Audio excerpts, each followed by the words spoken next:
Aspirants, तो शानी online law classes में आपका स्वागत है।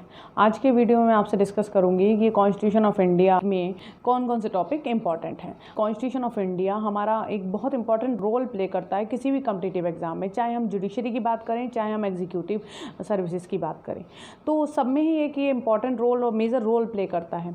और साथ ही साथ ये हमारे देश की सुप्रीम लॉ है और सारी विधियाँ और अधिनियम या कोई भी लॉ हमारा बनता है वो इसके अकॉर्डिंग ही बनता है। तो हम लोग देख लेते हैं कि कौन कौन से टॉपिक इसमें इंपॉर्टेंट हैं जो आप लोगों को तैयार करना जरूरी है। सबसे पहले बात कर लेते हैं कॉन्स्टिट्यूशन ऑफ इंडिया के हिस्टोरिकल बैकग्राउंड की। हमारा देश आज़ाद हुआ था, उसके बाद किस तरीके से संविधान सभा के गठन किया गया और कैसे संविधान को बनाया गया, यानी कि पूरा प्रोसेस आपको पता होना चाहिए और क्यों इसकी आवश्यकता पड़ी और कैसे ये एवोल्यूशन हुआ कि संविधान, हमारे देश का संविधान बिल्कुल अलग बना दिया गया। दूसरा टॉपिक है संविधान की प्रकृति या नेचर ऑफ कॉन्स्टिट्यूशन। तो इसमें हमें पता करना होता है कि ये कैसा नेचर का संविधान है, एकात्मक है, संघात्मक है, या किस प्रकार का ये हमारे यहाँ का संविधान का स्ट्रक्चर है। तीसरा जो इम्पोर्टेंट क्वेश्चन बनता है संविधान के आवश्यक तत्व या स्पेशल फीचर से, तो इसमें आपको बताने होते हैं कि कौन कौन सी क्वालिटी है हमारे संविधान के अंतर्गत। नेक्स्ट टॉपिक हमारा जो इम्पोर्टेंट है इसमें वो है प्रीएम्बल ऑफ द कॉन्स्टिट्यूशन, यानी कि संविधान की उद्देशिका। उद्देशिका से आपके क्वेश्चन बनेंगे कि उद्देशिका का अर्थ क्या है, उद्देशिका क्या कह रही है, कौन कौन से शब्द इसमें अमेंडमेंट के बाद जोड़े गए, अमेंडमेंट से पहले क्या स्थिति थी, कितने अमेंडमेंट हो चुके हैं। नेक्स्ट टॉपिक जो हमारा इंपॉर्टेंट है citizenship in regarding to the current situation, यानी कि जो हमारा अभी अधिनियम आया हुआ है सिटीजनशिप अमेंडमेंट एक्ट, उसके रिगार्डिंग, जो ऑलरेडी इसके सिटीजनशिप के ऊपर एक अधिनियम जो बना हुआ है उसके रिगार्डिंग, कब हम नागरिकता छोड़ सकते हैं और कब हमारी नागरिकता हम अर्न कर सकते हैं, या और नागरिकता हमें कैसे मिलती है। तो ये सारी चीज़ें हमें सिटीजनशिप में देखनी होती हैं। नेक्स्ट टॉपिक जो हमारा इंपॉर्टेंट है article 13। Article 13 basically fundamental rights के अंदर गवर्न होता है। मोटा मोटा अगर समझें तो post constitutional law and pre constitutional law की बात कर रहा है, प्लस उसके संग में हमें कुछ डॉक्ट्रिन जो उससे अटैच हैं आर्टिकल 13 के संग में दिए गए हैं वो देखने होते हैं। साथ ही साथ अगर हमारा आर्टिकल 13 से क्वेश्चन बन रहा है तो उसके संग एक क्वेश्चन और बहुत इंपॉर्टेंट बनता है, वो है judicial review, power of judicial review. अब जुडिशियल रिव्यू और आर्टिकल 13 के बाद हमारे मेन फंडामेंटल राइट्स आते हैं, जिन पे हमारे लगभग सभी फंडामेंटल राइट्स पे क्वेश्चन बनते हैं, जिसमें आपको ध्यान देने वाली बात जो है, तो उसमें आपको सारे फंडामेंटल राइट्स तो देखने ही हैं, चाहे वो समता का अधिकार हो गया यानी राइट टू इक्वलिटी हो गया, चाहे राइट टू फ्रीडम हो गया, या और तीनों जो मूल अधिकार हैं हमारे वो, और उसके अलावा आर्टिकल 32 भी। ठीक है, तो फिलहाल अभी हम 5 मूल अधिकार की बात कर रहे हैं, तो उन 5 को तो आपको देखना ही है, प्लस उसके रिलीवेंट आपको केसेस देखने हैं, केस लॉ देखने हैं, जो भी केस उससे रिलीवेंट हो रहे हैं सारे केस लॉ आपको पता होने चाहिए। जनरली क्या होता है कि अगर हम मेंस की बात करें तो टॉपिक वाइज क्वेश्चन बन रहे हैं, बट प्रीलिम्स में क्या होता है कि केस लॉ बेस्ड क्वेश्चन बनते हैं। केस लॉ जैसे आपसे बात कर लें आर्टिकल 21 पे बहुत सारे केस लॉ हैं, उन पे क्वेश्चंस आपसे पूछ लिए जाते हैं, केस का नाम दे देते हैं, उसमें क्या डिसीजन आया वो पूछ लेते हैं, या डिसीजन दे देते हैं या केस का नाम पूछ लेते हैं। फंडामेंटल राइट्स में एक चीज़ हमें और ध्यान देनी है, जब आर्टिकल 14 की हम बात करते हैं यानी कि राइट टू इक्वलिटी, तो उसमें आर्टिकल 15 एंड 16 को हमें ज़्यादा ध्यान देना होगा। आर्टिकल 14 से तो क्वेश्चन बनते ही हैं, as well as article 15 and 16 से बहुत ज़्यादा क्वेश्चन बनते हैं। स्पेशली अभी जो रिसेंट अमेंडमेंट हुआ यानी 103rd अमेंडमेंट जो हुआ है, जो 2019 में हुआ था जनवरी में, तो उससे भी हमारे स्पेसिफिकली क्वेश्चन बनते हैं। आर्टिकल 15 एंड आर्टिकल 16 की बात करें तो हमें स्पेसिफिकली वो मेंशन भी करना होगा। उसके साथ ही जो उसमें केसेस हैं, जैसे मंडल आयोग का मामला है और बहुत सारे उसमें रिलीवेंट केसेस आते हैं आपके आर्टिकल 15 एंड 16 में, तो वो भी हमें पढ़ना जरूरी हो जाता है। ऐसे ही आर्टिकल 21 में अगर हम बात कर रहे थे जब डिटेल में, तो आर्टिकल 21 में भी बहुत सारे केसेस हैं, तो उन सारे केसेस को आपको देखना होगा कि कौन कौन से केसेस में मूल अधिकार, कौन कौन से मामलों में हमें आर्टिकल 21 के अंतर्गत मूल अधिकार प्राप्त हुआ है।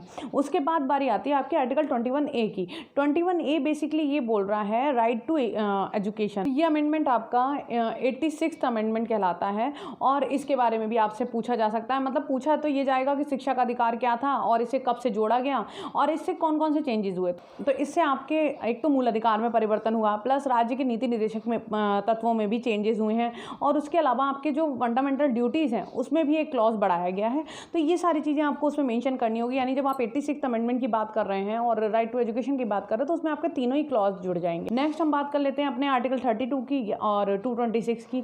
बेसिकली आर्टिकल 32 जो है एक फंडामेंटल राइट के रूप में ही है, अवेलेबल है जो हमारे इंडियन कॉन्स्टिट्यूशन में। साथ ही साथ ये हमें एक रेमेडी दे रहा है, कॉन्स्टिट्यूशनल रेमेडी दे रहा है against all those fundamental rights. तो जब उनके अगेंस्ट हमें रेमेडी मिल रही है तो उसके बारे में पूरी बात पूछी जाती है। आर्टिकल 32 आपको स्पेसिफिकली पूरा का पूरा मेंशन करना होता है। आर्टिकल 32 में आपसे टाइप्स ऑफ रिट पूछी जा सकती हैं, रिट जुरिडिक्शन उसमें पूछा जा सकता है, और उसके अलावा आर्टिकल 32 से जो क्वेश्चन बन रहा है वो जुडिशियल एक्टिविज्म का बन रहा है। साथ ही साथ एक बन रहा है PIL, पब्लिक इंटरेस्ट लिटिगेशन। तो ये भी टॉपिक आपके इंपॉर्टेंट है। ठीक है, एक टॉपिक और आपका इंपॉर्टेंट आता है, वो है curative petition. Curative petition basically कहीं मेंशन नहीं है, ये एक केस जो रूपा अशोक हुर्रा बनाम अशोक हुर्रा के केस से इंट्रोड्यूस कराई गई थी माननीय उच्चतम न्यायालय द्वारा। तो वो एक आपको देखने की जरूरत है, क्योंकि ये क्वेश्चन बेसिकली कभी कभी केस लॉ बेस्ड पूछ लेते हैं कि केस दे देंगे, उसके बारे में एक्सप्लेन करने को दे देंगे, या जनरली इसके बारे में पूछ लेते हैं कि क्यूरेटिव पिटीशन क्या है, या इसे हिंदी में बोलते हैं उपचारात्मक याचिका। ठीक है, नेक्स्ट एक क्वेश्चन जो फंडामेंटल राइट्स के रिगार्डिंग बन सकता है वो है suspension of that fundamental rights, यानी कौन सी कंडीशंस होती हैं जब ये हम इन फंडामेंटल राइट्स को सस्पेंड कर सकते हैं और जनरली हम कब नहीं कर सकते हैं। तो ये क्वेश्चन बनता है आपका फंडामेंटल राइट्स के रिगार्डिंग। अब हम लोग बात कर लेते हैं directive principles of state policy में, तो यानी राज्य की नीति निर्देशक तत्वों के बारे में। तो नीति निर्देशक तत्वों के संबंध में पर्टिकुलरली आपको सारे ही क्लॉज पढ़ने, यानी कि सारे ही आर्टिकल आप लोगों को देखने हैं।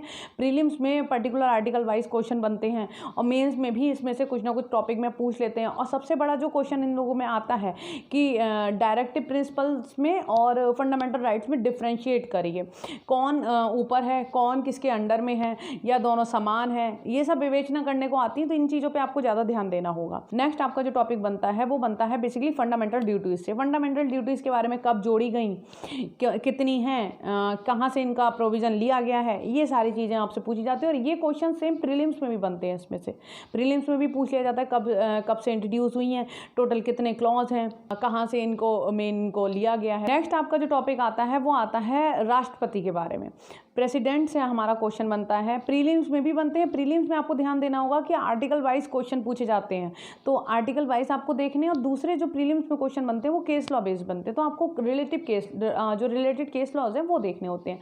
अब मेंस की बात कर लेते तो मेंस में आपका जो राष्ट्रपति से क्वेश्चन बन रहे हैं वो बेसिकली आपका बन रहा है इलेक्शन के बारे में, यानी कि उनके निर्वाचन की पद्धति के बारे में और निर्वाचन कैसे होता है।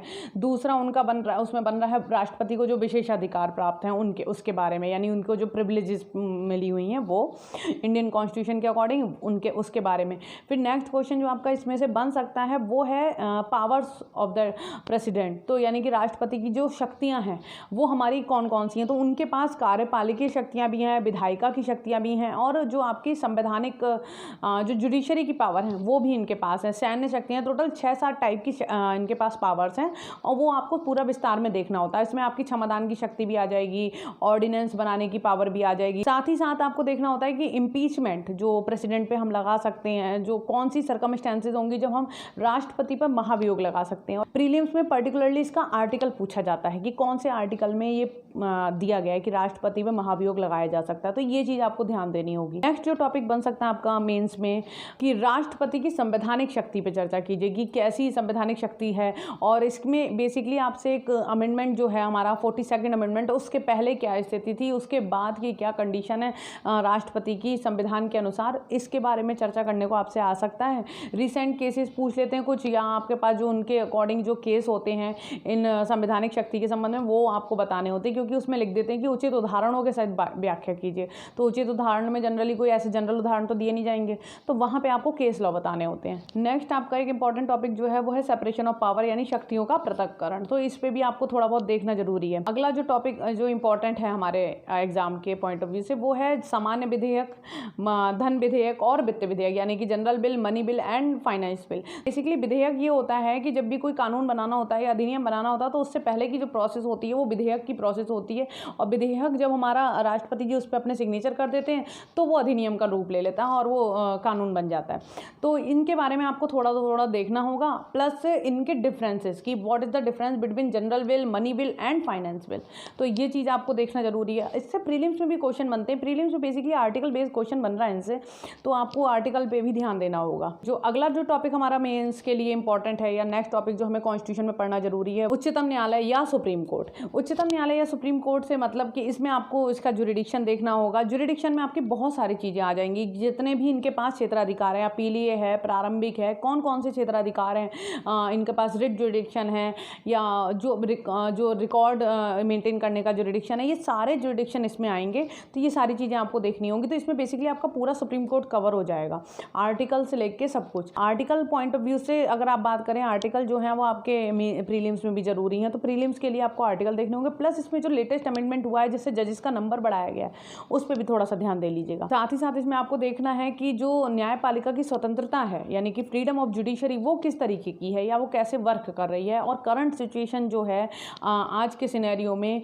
हम लोग उसमें रिसेंट केसेस का हवाला दे सकते हैं और वो इस आज के सिनेरियो में किस तरीके का काम कर रही है। अगला टॉपिक जो कॉन्स्टिट्यूशन में इंपॉर्टेंट है, जो आप लोगों को पढ़ना है, वो है राज्य और केंद्र में संबंध, यानी relationship between state and union. और इसके संग में जो रिलेटेड प्रिंसिपल्स दिए गए हैं, यानी डॉक्ट्रिन जो दिए गए हैं, वो भी आप लोग देख लीजिएगा। नेक्स्ट आपका जो टॉपिक आता है वो है डेलीगेट लिटिगेशन, यानी कि प्रत्यायोजित विधान। ये चीज भी आप लोगों को देखना जरूरी है, क्योंकि अभी हमारा जो बिहार में पेपर होने वाला है, जिसकी डेट डिक्लेयर हो गई है बिहार जे की प्रीलिम्स में, तो उसमें भी ये सारे जो टॉपिक हैं वो काम कर जाएंगे। मतलब कि आपको इनके आर्टिकल्स देखने होंगे, केस लॉज देखने होंगे, तो इनसे आपको क्वेश्चंस मिल जाएंगे। अगला रिलेटेड टॉपिक जो है कॉन्स्टिट्यूशन में जो हमें पढ़ना है, वो है आपका डॉक्ट्रिन ऑफ प्लीजर, यानी कि प्रसाद पर्यंत का सिद्धांत। ये आपका आर्टिकल 310 में दिया हुआ है। नेक्स्ट टॉपिक जो आपका है इसी रो में, वो है constitutional safeguard for civil servants, तो यानी कि संवैधानिक सुरक्षा अधिकार, और इसके कोई अगर अपवाद है तो वो क्या है। तो ये सारी चीज़ें हैं आपकी, ये आपको देखनी होंगी। अगला टॉपिक जो हमें देखना है इन दिस रिगार्ड, वो है इमरजेंसी प्रोविजंस, यानी कि जितने भी हमारे इमरजेंसी प्रोविजंस हैं वो हमें देखने होंगे। क्या क्या उसमें सस्पेंशन होता है, कौन से राइट्स का, कौन से राइट हमारे चलते रहते हैं, और क्यों हमें कब इसकी ज़रूरत पड़ती है, कितनी इमरजेंसी अब तक लगाई जा चुकी हैं, कब कौन सी इमरजेंसी लगी है, ऐसी कौन सी इमरजेंसी जो आज तक नहीं लगाई गई है, और कैसे कहाँ से इनके प्रोविजंस लिए गए हैं।